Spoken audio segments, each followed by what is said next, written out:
Shut up about source material accuracy. I am tired of seeing the same boring, stupid, useless arguments on the internet over and over and over again from the same group of Reddit losers who just look for anything to nitpick about any product that comes out ever. If there is source material and they are making an adaptation of this source material, whether it be a comic book, a movie, a television show, or a video game, we get the same group of infuriating, annoying losers who need it to be 100% accurate. And the funny thing about that is, none of you care. Nobody truly cares about comic book accuracy except for a very, very minute community of insane people. Now, why do I say none of you really care? None of you care because some of the most popular adaptations of all time are extremely inaccurate to the source material. Across all communities and pop culture communities, Tobey Maguire's Spider-Man is revered as the best Spider-Man out of all three of them. His films are revered as the best Spider-Man films ever to be put on the silver screen besides Into the Spider-Verse. And no one cares that it's extremely inaccurate to the comic books. For one, Uncle Ben in the comics never said, "With great power comes great responsibility." This guy, Flash Thompson, he probably deserved what happened.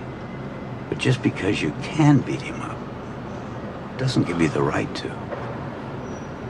Remember, with great power comes great responsibility. It was a disembodied voice at the end of a random Spider-Man comic that said, "With great power comes great responsibility." And even then, the quote is wrong. It is not "with great power comes great responsibility."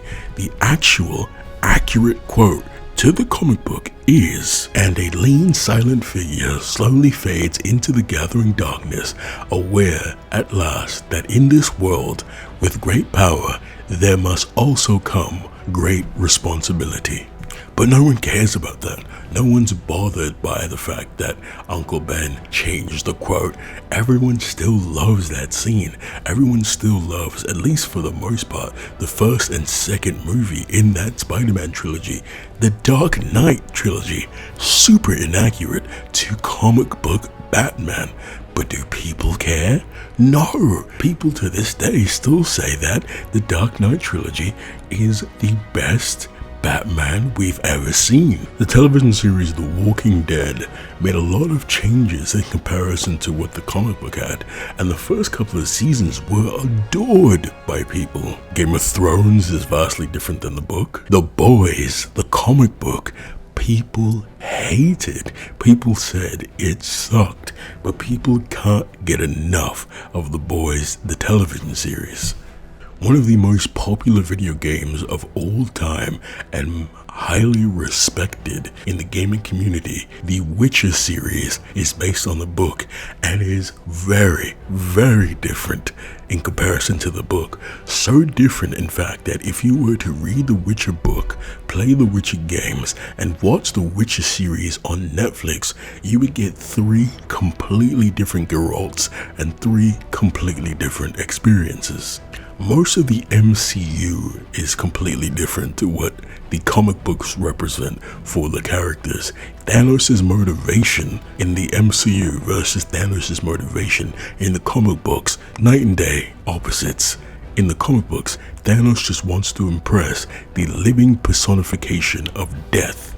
In the movies, Thanos was benevolent in his ideology, but malevolent in his actions, and just wanted to help the universe achieve a state of balance so that people did not suffer.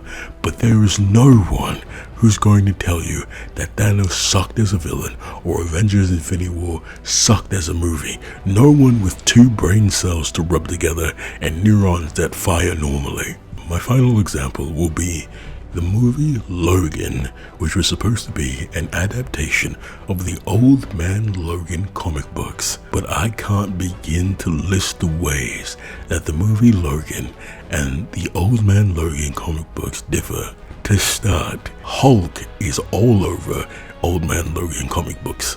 They have mutant Hulk children in the future. Hawkeye is in the Old Man Logan comic books, a variation of Spider-Man known as Spider-Girl, who is Hawkeye's daughter, Ashley Barton, who also doesn't have Spider-Man's no-kill rule, so she actively kills people, was a huge part of the Old Man Logan storyline.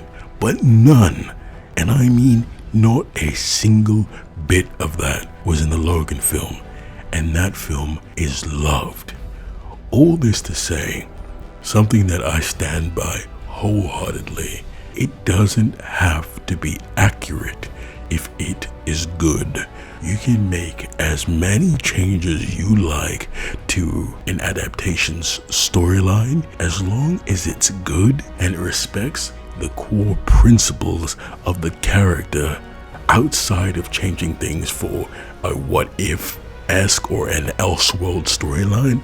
Then it is perfectly fine for it to be inaccurate. As long as Spider-Man is a kid from the Queens who learns about responsibility and becomes a superhero, it's fine. As long as Superman is an alien from a different planet who becomes a good old American boy and always wants to help people with a cheery disposition, it's fine. As long as Batman has his no-kill rule and has the burden of trying to clean up the city he grew up with, it's fine. And so many other things for so many other characters. But as long as you keep the core essence of the character, nothing much about the universe has to remain the same. Spider-Man doesn't even have to be from Queens. You can make him from Brooklyn, but if you keep the core essence of his character, why does it matter? It doesn't have to be accurate if it's good. So, one more time, shut the fuck up about comic book or any adaptation's accuracy. Thanks for watching. Behave yourself.